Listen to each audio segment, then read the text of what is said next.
김종배 시선 집중. 여러분 안녕하십니까, 김종배입니다. 다사다난했던 2022년도 어느덧 딱 하루만 남겨놓고 있습니다. 우리를 기쁘게 했던 소식들이 있었던 반면에 그 어느 때보다도 가슴 아픈 뉴스들도 많이 전해드렸던 한 해가 아니었나 싶은데요. 오늘은 올해 발생한 수많은 이슈들 가운데 토닥토담 출연진 두 분이 꼽은 반드시 짚어야 할 숨은 이슈, 이걸 전해드리고 그 이면에 녹아있는 우리 사회의 현실도 짚어보도록 하겠습니다. 2022년 마지막 날에 보내드리는 김종배의 시선집중, 광고 듣고 시작합니다.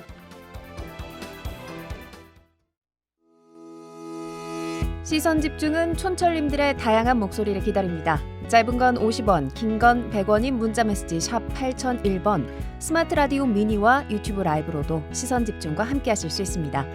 믿고 듣는 진품시사 김종배의 시선집중. 아침을 깨우는 이슈 한 편 같이 들으실래요? 등 토닥이는 토요일의 이야기, 토닥토담. 네, 토닥토담 두 분과 함께합니다. 국내 유일의 종합인문 교양 개간지죠. 황해문화의 전성원 편집장 모셨고요. 어서 오세요.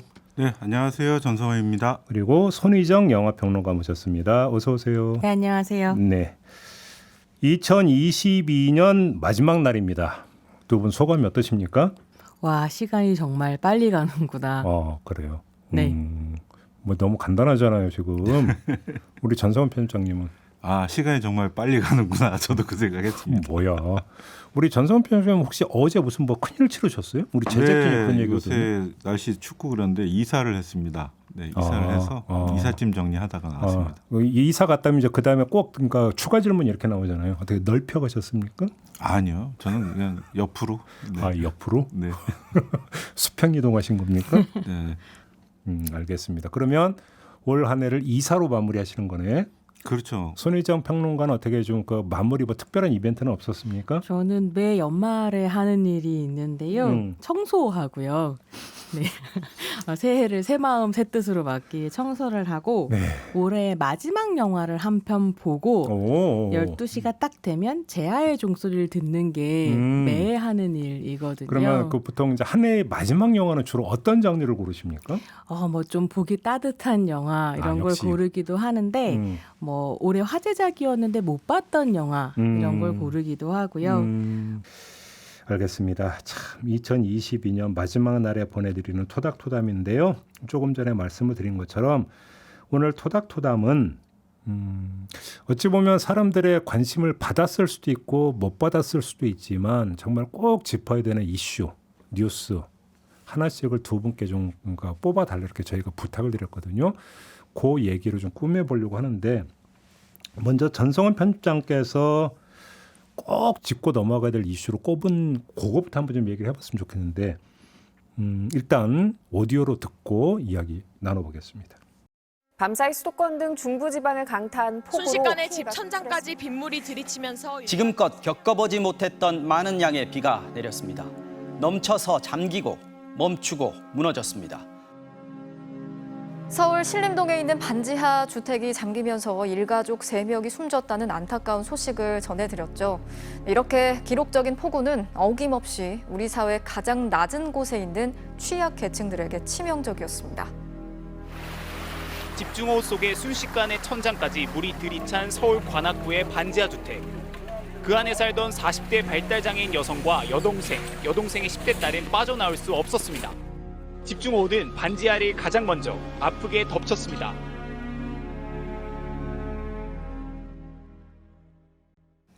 네, 사실 이 이슈는 숨어있는 이슈는 좀 아닌 것 같고 그렇죠. 사람들이 참 많이 가슴 아파했던 많이 주목했던 이슈이긴 한데 이 이슈에 주목한 이유가 뭘까요? 뭐 여러 가지 이유가 있는데요. 일단은 제가 실제로 그 신림동 반지하 참사가 있었던 것과 거의 비슷한 구조의 반지하 방에서 오래 살았어요. 네. 네, 오래 살았고 뭐 옥탑방에서도 살아봤고 저 주거 환경이 굉장히 열악한 곳을 통해서 우리 사회의 어떤 취약계층의 삶이랄까요? 이런 것들을 한번 다 짚어봤으면 좋겠다라는 생각이 들었었거든요. 네. 지난 25일에 우리 난소공예 작가 조세희 선생님이 이제 별세하셨는데요. 네, 그랬죠. 그 소설에서 묘사하고 있는 난장이의 키가 117cm예요. 근데 이 117cm의 의미 여러 가지가 있겠지만 반지하 방에서 보면 이제 외부로 나 있는 창이 있잖아요.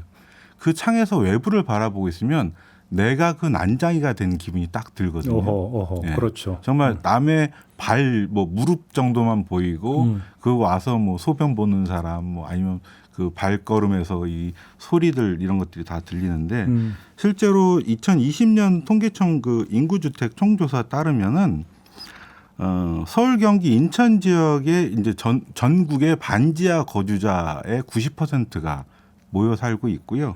그들 중에 이제 절대 다수가 이제 고령자 그리고 1인 가구 그리고 장애인들이 주로 이제 반지하 주택에 거주하는 걸로 나오고 있어요. 그래서 뭐 폭우뿐만 아니라 겨울철에는 또 결로 문제 이런 것들이 있어서 곰팡이 같은 것들이 굉장히 많이 피거든요. 그러면 뭐 천식이나 비염의 원인이 되기도 하고 그리고 이제 나중에 또 다시 이야기가 나오겠지만 그곳에서 사는 사람들 대부분이 이제 고독한 분들이기 때문에 고독사 문제하고도 연결이 되고 여러 가지 문제가 있습니다. 우리 손혜정 평론가는 뭐 이 뉴스 당연히 보셨을 것 같은데 어떤 생각 드셨어요?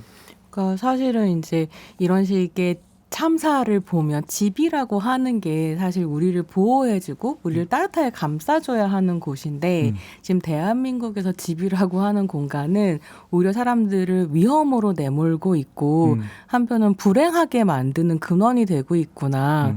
집의 의미를 어떻게 되찾을 수 있을까? 이런 생각을 좀 하게 되더라고요. 그렇죠. 저 같은 경우는 과거에 이제 지방 살 때 그 옛날 그 한옥집을 보면 부엌이라고 표현한 게 맞겠네. 주방보다는 부엌이 그러니까 한 반지하식으로 푹 들어가는 부엌 기억하시죠? 그렇죠. 그러니까, 아궁이가 있는. 그렇죠. 이제 방은 1층인데 부엌은 반지하인 네. 이런 구조에서 산 적이 있었는데 그때 비가 엄청 온 적이 있어요. 근데 그 순간에 이 수채구멍에서 물이 역류를 하는데 순식간에 져버리더라고요. 그래서 그때 이제 뭐냐면 그 막 대피하라고 방송도 하고 그러는데 웬만하면 버텨보려고 했는데 도저히 안 돼. 순식간에 막 물이 역류해가지고 차가지고 이제 그때 이제 뛰쳐나온 적 기억이 있는데 저도 이제 그 지난 여름에 이걸 보면서 이제 그때 이제 제가 겪었던 이런 경험도 이제 많이 떠올랐던 부분이 있는데 사실은 최근에 이 한파가 계속되면서 사실 또 쪽방촌이 많이 조명이 되고 있잖아요. 네. 난방이 되지 않는 그다음에 독거 노인들 이야기가 이제 바로 따라붙고 있는데 바로 전성환 편집장께서 이제 바로 조금 전에 이제 여러 가지를 나열해 주셨던 게 바로 그 부분 아니겠습니까? 그렇죠. 결국 우리나라의 취약계층이 어떻게 살고 있는가를 단적으로 보여주는 사례가 바로 이것이다. 이렇게 이해하면 되는 거겠죠. 예, 맞습니다. 근데 이 문제가 이제 또 지금 열거하신 여러 가지 것들과 함께 연결해서 보자면 기후변화와 환경오염 문제하고도 이 주거 문제가 너무 이제 긴밀하게 연결되어 있다 보니까 이 주거에 대해서 얘기한다는 것 자체가 뭐 한국 사회의 양극화, 환경 문제, 기후 위기, 그리고 계급의 문제 이런 것들을 다 총체적으로 좀 다룰 수 있는 이런 주제구나라는 생각이 좀 들었고요. 편집장님 왜 이거를 올해를 마무리하는 뉴스를 꼽으셨는지 이해가 좀 가더라고요. 그러니까 미국의 CNN이 한국의 고독사 문제를 조명을 하면서 사회적 약자들에 대한 주거권도 한 개 언급을 했다고 그래요. 그러면서 반지하, 쪽방 이런 것들을 그냥 우리말 발음 나오는 그대로 해서 그러니까 전했다면서요. 네, BANGIHA 반지하 이런 식으로 기사를 썼다고 하더라고요. 해외에서 이런 문제를 주목하는 이유, 계기 혹시 계기가 영화 기생충. 네, 저도 그거 생각하는데 혹시 그 계기라고 봐야 될까요? 그러니까 우리 사회가 참 재미난 게 기생충이 아카데미 영화제에서 작품상 받은 거는 다 기뻐해요. 근데 사실은 이 영화가 다루고 있는 문제가 아까 이제 손희정 선생님도 얘기했지만 우리 사회 소득 불평등이나 주거 불안정 문제를 사실 고발하고 있는 그런 내용의 영화이기도 하잖아요. 근데 그런 부분에 대해서는 주목을 안 하는 거야. 그래서 참 상 받은 거 외국에서 인정받은 건 정말 좋아하면서 만약 CNN에서 이렇게 다뤘다. 네. 그러니까 결국 외부적 시선으로 우리를 다시 대감아서 보는 거거든요. 근데 이게 CNN이 이런 걸 주목한 이유 중에 하나는 전 세계에서 가장 부유한 도시 중에 하나예요. 서울이란 도시가. 근데 이런 도시에서 뭐 여러 위계가 있지 않습니까? 그래서 한국에서 슬럼가가 뭐 미국이나 이런 것처럼 따로 있는 게 아니고 우리는 뭐 강남 강북이라는 지역적 위계도 있지만 사실은 지하, 반지하, 1층, 2층, 그다음에 아파트의 경우에도 뭐 골든층이다 뭐 해가지고 로얄층, 로얄층이다 해서 그런 것들이 그러니까 수직적인 위계도 동시에 존재하는 거죠. 그 영화 기생충을 보면 그 장면이 나오잖아요. 반지하에 살아보신 분들은 다 아는 거지만 사실은 반지하의 화장실은 방보다 높은 위치에 있거든요. 네. 안 그러면 이제 물이 내려가지를 않기 때문에 네. 그 영화 기생충을 봐도 이제 그게 나오잖아요. 그게 나오고 이제 수해를 입으면 가장 먼저 역류하는 게 바로 변기. 네.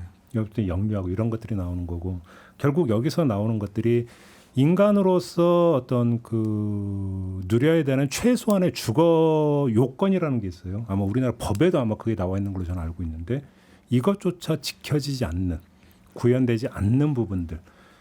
요 얘기는 사실 제가 볼 때는 먼 얘기인 것 같고 지난 여름에 이 수해가 있은 다음에 서울시나 이런 데서 무슨 대책이 나왔습니까? 뭐 반지하를 주거 공간으로 삼지 않도록 이걸 저거 개선을 하겠다. 네.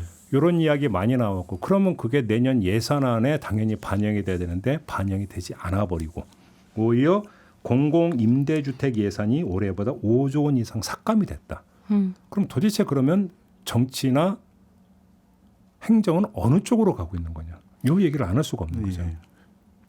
그 사실은 2001년에도 한번 그런 이야기가 있었고요. 2010년에도 이런 이야기가 있었어요. 사실 우리가 이제 반지하 침수 경험은 아마 반지하방이나 혹은 이제 상습 침수 지역에 살았던 분들, 뭐 풍납동이라든지 서울 같은 경우에 그런 지역에 살았던 분들은 머릿속에 그런 기억이 있거든요. 그럼에도 불구하고 그런 것들이 고질처럼 이제 고쳐지지가 않는데 제가 그 한 가지 재미난 사건을 하나 갖고 왔는데 1966년에 영국 웨일즈의 탄광총 에버벤이라는 곳에서 폭우로 석탄 폐기물이 무너지는 사건이 있었어요. 그래서 이게 초등학교를 덮친 거야. 그래서 이 초등학교에 있던 아이들이 144명이 이 석탄 폐기물에 묻혀서 죽어요. 네. 이 참사 이후에 영국에서 이 문제가 재발되지 않기 위해서 당시 이제 알프레드 로벤스 경이라고 국영 석탄공사 사장을 위원장으로 만든 로벤스 위원회를 만듭니다. 이게 이제 노동당 정부에서 출범을 했는데 그 직후에 노동당 정부에서 정권이 보수당 정부로 바뀌어요. 그런데 이 보수당 정부가 이 위원회를 해체하거나 힘을 약화시킨 게 아니고 더 힘을 실어줘요.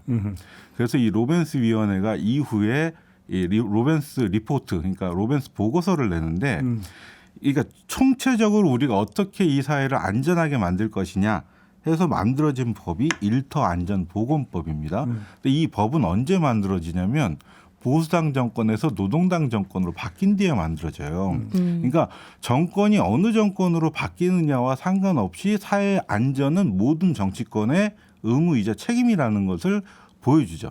그리고 이 법안이 만들어지기 전까지 해마다 1,000명 정도가 영국에서 산재 사고나 안전 사고로 숨졌는데 이 법안이 만들어지고 나서 100명대로 내려가요. 정말 이 어떤 걸 해야 되는지 우리 정치권이 정치가 느꼈으면 뭘 좋겠어요. 하는가에 따라서 정말로 국민을 살리는 정치가 예. 될 수도 있고 죽이는 정치가 될 수도 있다는 걸 보여주는 것 같은데요.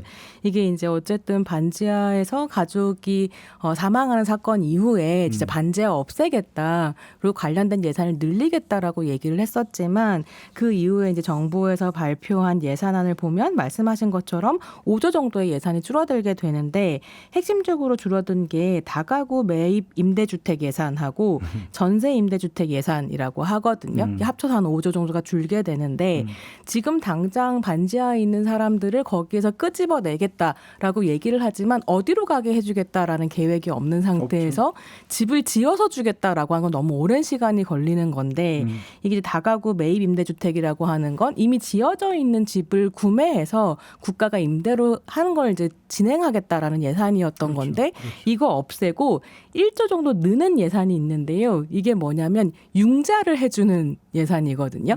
그러니까 국가가 더 쉽게 좋은 집에 살게 해주겠다라는 건 없애는 대신에 돈을 더 많이 빌리게 해주겠다라는 식으로 이제 해결책을 이야기하는 방식을 고민하지 않을 수가 없고, 그러니까 저는 요번에 제가 타종 행사를 되게 좋아해서 매 누가 종을 치는지 보거든요. 제하의 종에.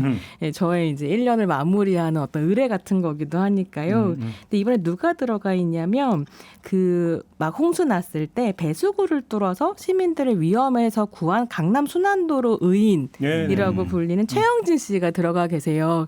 그러니까 용기 있는 시민, 의인을 이렇게 기념하는 건 굉장히 의미 있는 일이지만 예산이 줄어든 상태에서 구조적으로 이 문제를 해결하지 못하는데 개인의 영웅적인 면모만 강조하는 정부, 정치, 지자체 어떻게 이해해야 하는가 이런 고민들이 좀 들더라고요.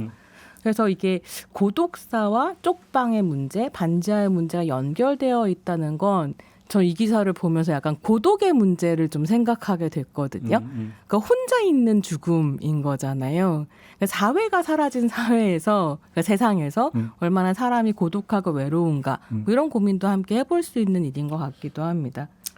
사회 전체적으로 위만 쳐다보는 사회가 되면 아래는 안 쳐다보는 거죠. 네. 그게 이제 그 도시공학을 전공한 분이 이런 얘기하더라고요. 부촌과 빈촌이 갈리는 걸 잘 보면 해발 고도가 다르다. 그러니까 잘 사는 사람들은 주로 언덕배기에서 네. 곁 잘 드는 곳에서 살고, 높은 곳에 살고 돈 없는 사람들은 저지대에서 산다.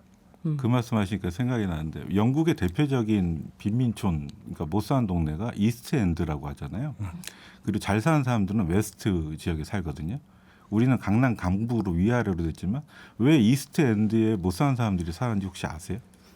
몰라요? 왜요?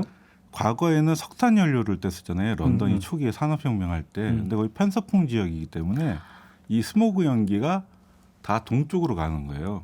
그러니까 거기 사람들이 삶의 질이 나쁜 곳, 결핵에 걸리고 뭐 이렇게 되는 이유가 결국에는 그런 석탄 연기. 그러니까요. 그러니까 결국은 이 모든 문제를 아우른다면 핵심 단어로 또 이야기를 해야 되는 게 안전 문제 아니겠습니까? 예. 우리가 이제 중대재해처벌법 이야기 나왔던 게 목숨 걸고 일할 것까지는 아니지 않느냐. 살려고 일하는 건데 왜 목숨을 걸어야 되느냐. 이 이야기였는데 목숨 걸고 일한다 말고 목숨 걸고 산다.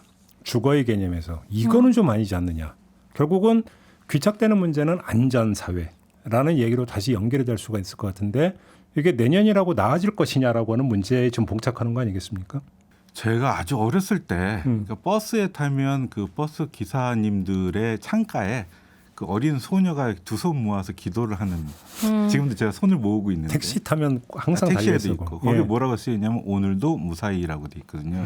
근데 그것이 정말 오래전 이야기고 우리가 이제 뭐 아까 그 쪽방촌 이주 문제나 이런 것들 비용 이야기 했지만 과거에 박정희 정부 시절부터 사실은 윤은길 선생의 소설의 배경이 되었던 장마라든지, 그러니까 그게 광주 대단지 사건을 배경으로 했던 거거든요. 그러니까 정부가 이 문제에 대해서 어떤 뭐 뚜렷한 방안이나 철학이 있다, 역대 그런 정부가 있었다라는 생각은 사실 별로 들진 않아요. 근데 더 악화되는 것 같아서 좀 염려가 되고 최근에 12구 참사까지 오게 되면 정말 일하는 것도 위험하고 사는 것도 위험한데 노는 것도 위험한 사회가 심지어 열렸고 걷는 것도 위험해요. 그러니까 걷는 것도 위험하고 광주 보세요. 광주. 학동. 그냥 차물고 가는 것도 이제 위험한 사회가 되어버렸고. 그러니까 왜 그 중국 고사성어 중에 기우란 말 있잖아요. 그 기우란 말이 그거잖아요. 중국 기나라 사람인데 항상 하늘을 쳐다보고 땅을 쳐다보면서 하늘이 무너질까 봐. 하늘이 무너질까, 땅이 꺼질까. 지금 우리나라가 점점 기나라가 돼가고 있는 거예요 지금. 제가 굉장히 좋아하는 우화 중에 하나가 참새 이야기가 있는데 지금 하늘이 무너진다고 하시니까 생각이 나는데 어느 날 이제 사람이 길을 가고 있는데 참새가 누워가지고 두 발을 하늘 향해 들고 있는 거예요. 참새가? 참새가 그래서 너는 왜 그러고 있냐 했더니 조금 있으면 하늘이 무너진다고 하는데 그때 내가 할 수 있는 작은 일이라도 하고 싶어서 그래 라며 누워 있다는 거죠. 하늘을 바치려고. 하늘을 바치려고. 멋지다. 근데 이게 지금 한국에서는 시민들이 그 참새처럼 다 하늘을 바치려고 최선을 다하고 있는데 실제로 하늘을 바칠 수 있는 도구를 가진 사람들이 그 도구를 자기의 안위만을 바치는 데 사용하고 있다. 이런 생각을 하게 됩니다. 알겠습니다. 결국 국민의 생명과 안전을 지키는 게 국가가 존재해야 되는 가장 기본적인 이유인데 이게 구현이 안 되고 있는 게 지금 우리의 현실이다. 이런 이야기로 좀 정리를 해야 될 것 같습니다. 자, 잠시 전하는 말씀 듣고 이어가겠습니다.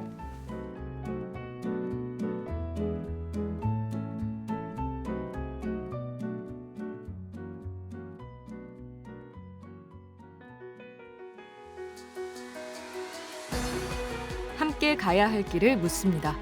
김종배의 시선 집중. 네, 김종배의 시선 집중 토요일 코너 토닥토담 함께하고 계시는데요. 손희정 영화평론가, 전성원 황해문화 편집장 두 분과 함께하고 있습니다. 오늘은 날이 날이다 보니까 2022년 한 해를 돌아보면서 우리가 주목해야 되는 이슈 하나씩을 골라왔는데 조금 전에 전성원 편집장께서 골라오신 이슈 좀 점검을 해봤고요. 이번에는 손희정 평론가가 꼽은 이슈로 넘어가도록 하겠습니다. 어떤 이슈인가요? 네, 앞에서 너무 우울한 이야기를 해가지고요. 중요한 이야기이지만 후반부에는 그래도 조금 웃을 수 있는 그런 소식으로 가지고 왔는데요. 올 11월에 미성년자 자녀를 둔 성전 환자도 혼인 상태가 아니라면 성별 정정을 허용할 수 있다는 대법원 전원합의체 판단이 나왔습니다. 네. 이 미성년 자녀가 있을 경우에 일률적으로 성전 환자의 성별 정정을 불허한 판례가 2011년에 있었는데요. 이 11년 전 판례를 이제 뒤집은 내용입니다. 그래서 2011년에는 대법원 전원합의체에서 미성년 자녀의 복리를 우선적으로 고려해야 한다. 미성년 자녀가 받을 여러 충격과 혼란 등을 고려하면 성별 정정이 허용되지 않는다라고 판결을 했었는데 이번에는 대법원이 기존의 판례를 일부 변경하면서 성전 환자에게 미성년 자녀가 있다는 사정만을 이유로 성별 정정을 불허해서는 안 된다라고 말하면서요. 성전 환자의 기본권 보호와 미성년 자녀의 보호 및 복리가 조화를 이룰 수 있도록 여러 사정을 종합적으로 고려해 판단해야 한다는 판결을 내리게 되었습니다. 이게 이제 대법원의 입장이 뭐냐면 성전 환자의 인간으로서의 존엄과 가치, 행복 추구권 등 기본권을 보호해야 한다는 것이 입장인 거고요. 성전 환자도 자신의 성정체성을 바탕으로 인격과 개성을 실현하고 사회의 동등한 구성원으로 타인과 함께 행복을 추구하며 살아갈 수 있어야 하며 이런 권리를 온전히 행사하기 위해 성전 환자는 자신의 성정체성에 따른 성을 진정한 성으로 법적으로 확인받을 권리를 갖는다. 이렇게 이야기를 했습니다. 네. 근데 이게 제가 좀 주목을 하고 싶었던 건 뭐냐면 물론 한국 사회에서 트랜스젠더의 인권과 시민권을 인정한 중요한 판례이기 때문이기도 한데요. 또 다른 이유는 뭐냐면 이 판결의 사회적 의의 때문이기도 합니다. 한 대법원 관계자가 이에 대해서 뭐라고 평가를 했냐면 이번 판결을 통해 사법부는 다수결 원칙이 지배하는 입법 행정과 달리 소수자와 약자를 보호하고 국민의 기본권을 보장하는 최후의 보루로서 역할을 할 때 그 존재 의미가 있다는 점을 다시 한번 확인 선언했다. 이렇게 평가하거든요. 사법부의 역할이 무엇인가를 좀 곱씹어 볼 수 있는 그런 판결이었습니다. 전성원 편집장님 이 뉴스 어떻게 접하셨어요? 저는 뭐 간만에 사법부가 할 일 했다. 제대로. 참 그 부정적인 부분도 굉장히 그동안에 전 사법부가 귀족적인 어떤 역할을 한다. 사회적으로. 왜냐하면 선출되지 않은 권력이기 때문에 그런 부분이 있었는데 이번에는 제대로 할 일을 하셨다라는 생각이 들었고요. 자, 관련해서 손희정 평론가께서 영화 한 편을 골라오셨는데 영화 감상을 하고 좀 이야기를 좀 이어가죠. 어떤 영화입니까? 네, 오늘은 톰 후퍼 감독의 연출, 에디 레드메인, 알리시아 비칸데르 주연의 2016년 영국 작품 데니시걸을 가지고 왔습니다. 이 데니시걸 같은 경우에는 1920년대에 세계 최초로 성악정 수술을 받았던 사람 중에 한 명인 릴리 엘베의 이야기를 바탕으로 데이비드 이버쇼프가 2000년에 발표한 동명의 소설을 원작으로 하는 작품이고요. 그래서 이제 실제로 릴리 엘베가 경험했었던 일하고 영화 속 내용하고는 조금 다르다고 해요. 네, 그럼에도 불구하고 실존 인물의 이야기이다 보니까 여러분과 함께 보고 또 생각해보고 싶어서 가지고 왔습니다. 자, 저희가 줄거리를 좀 간략하게 추렸는데요. 잠깐 듣고 이야기 이어가겠습니다. 한 폭의 그림 같은 배경의 1926년 덴마크 코펜하겐. 이곳에 누구보다 서로를 아끼며 끊임없이 영감을 주고받는 한 쌍의 아름다운 예술가 부부가 있습니다. 바로 초상화 화가인 아내 게르다와 풍경화 화가 남편 에이나르. 어느 날 초상화 모델인 발레리나가 자리를 비우게 되고 남편 에이나르에게 대역을 부탁하는 게르다. No, I need the dress. No. I need to see how the hem. No, Gerda, I'm not putting it on. Well, I haven't asked you to. Just relax. 에이나르는 못 이기는 척 아내의 청을 승낙하는데요. 스타킹을 신고 드레스를 꼭 껴안은 채 캔버스 앞에 선 에이나르. 하늘거리는 드레스의 감촉에 그는 이제까지 한 번도 느껴본 적 없었던 감정의 소용돌이를 마주하고 또 다른 자신의 모습을 발견합니다. 그리하여 새롭게 탄생한 그의 또 다른 이름, 릴리. We're going to call you Lily. 그 이후 남몰래 숨겨온 자신의 진짜 모습을 꺼내기 시작하는 에이나르. 아내 게르다도 에이나르의 가발과 드레스를 골라주며 둘만의 놀이를 즐기는데요. 하지만 무도회에서 다른 남자들이 여장한 에이나르에게 적극적인 구애를 하는 모습을 보고 충격을 받은 게르다. 여자가 되고 싶어하는 남편을 보며 게르다는 깊은 고민에 빠지는데 에이나르에서 릴리로 여성과 남성의 구분을 뛰어넘고자 한 남자와 그 과정을 지켜보던 아내의 대담한 사랑 이야기를 다룬 오늘의 영화 데니시걸이었습니다. 네, 전세관 편집장님 이 영화 어떻게 보셨어요? 저는 저 자신에게 한번 대입을 하면서 생각을 해봤어요. 내가 결혼을 했고 딸 아이가 있고 근데 내가 어느 날 내 안에 숨겨져 있던 나의 또 다른 성 정체성을 하고 그런 걸 우리 아내에게 고백했으면 어떻게 됐을까? 게르다의 이해를 받듯이 이해를 받았을까? 한편으로는 이해를 받았을 것도 같고 하면서 여러 가지 고민이 되는데 아 진짜 나로 산다는 일은 정말 어렵구나. 그 생각이 들면서 마지막 장면에서 이 머플러가 확 날아가는데 울컥했어요, 사실은. 네.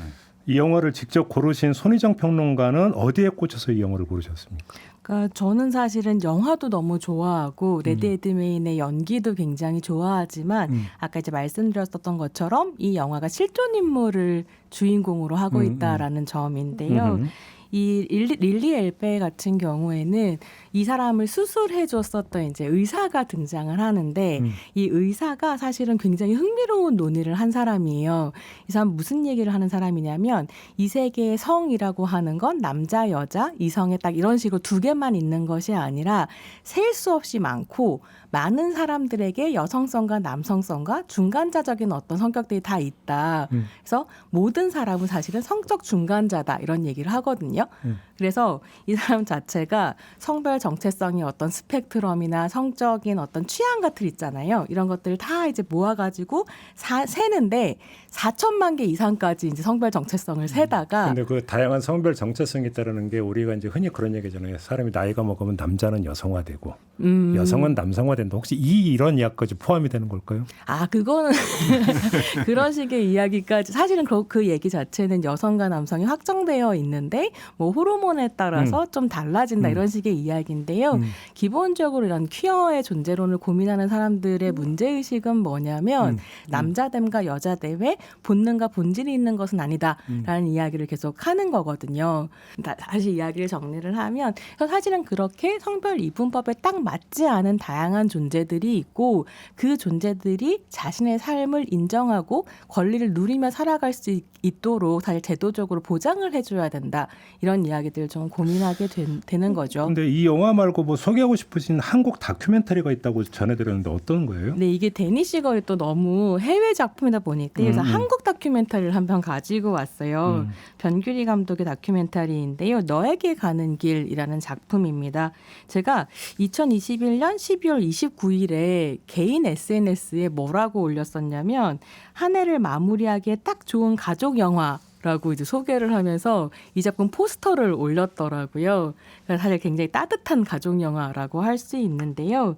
이 다큐멘터리의 내용 자체는 어떤 작품이냐면 한국의 성소수자 부모 모임이라는 단체가 있습니다. 그래서 성소수자 자녀를 둔 부모들의 자조 모임으로 일단 출발을 했어요. 그래서 사실은 굉장히 이제 이성애 중심적이고 시스젠더 중심적인 사회이기 때문에 내 아이가 동성애자라고 얘기하거나 트랜스젠더라고 얘기하면 부모들이 너무 큰 상처를 받고 충격을 받는 거죠. 그래서 이걸 내가 어떻게 받아들여야 될까?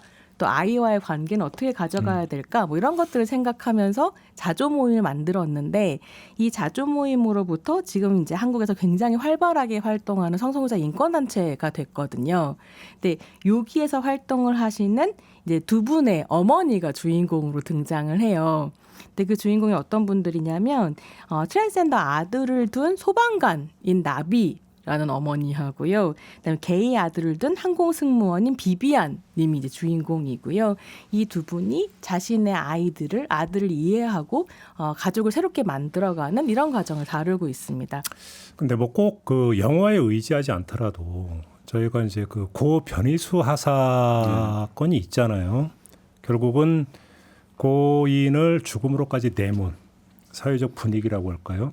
우리가 여기서부터 이제 좀 더 구체적으로 그다음에 실질적으로 좀 이야기를 할 수 있을 것 같은데 고인을 죽음으로 내몰았다 이렇게 표현해도 되는 거죠? 그렇죠. 사회가 그렇게 내몰았고 그 안에 이제 국방부, 군대의 어떤 문화 이런 것들이 역시 그래서 아마 변희수 하사에 대해서는 여전히 순직으로 인정해주지 않는 걸로 제가 알고 있어요. 네. 그러니까 이게 이제 트랜스젠더 인권 문제를 얘기할 때 가장 많이 얘기하게 되는 것 중에 하나는 그 사람들의 존재와 정체성이 인정되지 않는 고통도 있지만 되게 크게는 노동과 빈곤의 문제가 있거든요. 그러니까 일터에서 그 사람이 보이는 방식과 주민등록번호가 맞지 않기 때문에 뭐 차별을 받는다던가 이런 식의 문제들이 있는 거죠. 그래서 사실은 한국의 주민등록번호도 굉장히 차별적이라는 얘기를 하거든요. 나이랑 탄생 지역이랑 성별이 다 들어가는 번호, 일련 번호를 사람한테 부착한다는 게 굉장히 폭력적이고 그러다 보니까 탄생 지역 번호는 지금 빠지게 된 상황이기도 한데요. 변희수 하사 같은 경우는 아주 정확하게 트랜스젠더 정체성 때문에 일터에서 해고당한 상황이고 그것 때문에 생활고에 시달리면서 결국 이제 생을 마감하게 됐기 때문에 사회적 죽음이라고 정확하게 얘기할 수 있고요. 근데 이제 변희수 하사가 한국 사회에 남긴 이제 쟁점 같은 것들이 있는데 되게 중요한 부분 중에 하나는 이제 한국 사회가 가지고 있는 트랜스젠더에 대한 이미지라고 하는 게 트랜스젠더 남성과 트랜스젠더 여성이 있을 때 한국 사회는 일단 트랜스젠더라고 하면 무조건 트랜스젠더 여성들을 떠올리게 되고 그렇죠. 이 트랜스젠더 여성을 하리수 씨가 너무 오랫동안 혼자 대변하고 있었던 거죠. 그래서 트랜스젠더 여성이라고 하면 굉장히 화려하게 꾸미고 과장된 여성성을 보여주고 이러는 거다라는 오해가 있었는데요. 사실 트랜스젠더 여성이 10명이 있으면 정말 다 다양한 여성됨을 실천하거든요. 변희수 하사가 보여줬던 트랜스젠더의 여성됨이라고 하는 건 진짜 애국하는 군인의 모습이었던 거잖아요. 그래서 사실 변희수 하사가 우리에게 준 어떤 고마운 교훈 같은 건 트랜스젠더 여성이 다 하나의 종류는 아니고 이거는 이제 트랜스젠더가 아닌 사람들과 마찬가지다라는 점 아니었을까? 이런 문제도 한번 이야기해 볼 수 있을 것 같아요. 변희수 하사 이야기의 경우에는 남성 지배사회라고 할 수 있는 군대, 국방부에서 이제 배제당한 것이고 2020년에 있었던 이제 여대 입학을 거부당한 사건도 사실은 있었죠. 그리고 제가 이 데니식을 보면서 인상 깊게 봤던 장면 중에 하나가 그 발레리나 슈즈를 신는 장면이었어요. 네. 이 장면을 이 감독이 톰 후퍼가 그냥 집어넣은 것은 분명히 아니다. 왜냐하면 이게 너무나 유명한 사건이 있었죠.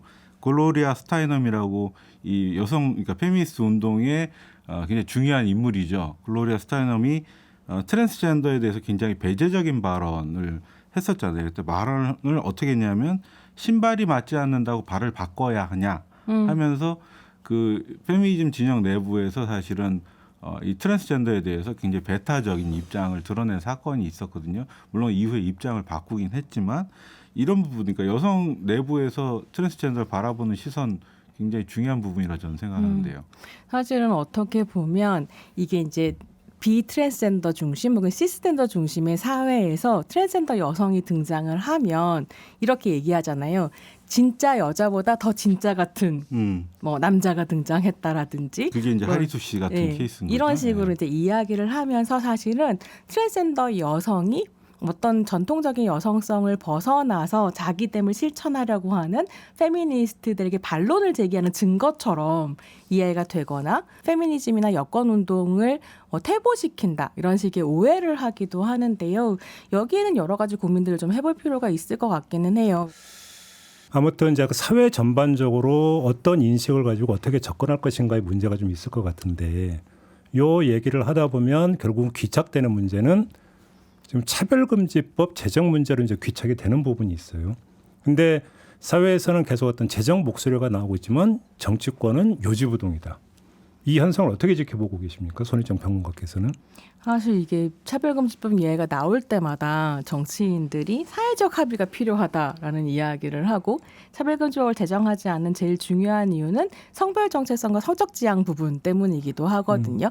그래서 어떻게 보면 보수 기독교 쪽의 표를 굉장히 이제 인식을 하는 이런 문제가 있죠. 왜 그런다고 생각하세요, 전성훈 평론가께서는? 한편으로는 저는 그런 생각이 들어요. 요새 점점 우리가 이제 뭐든지 법대로 간다.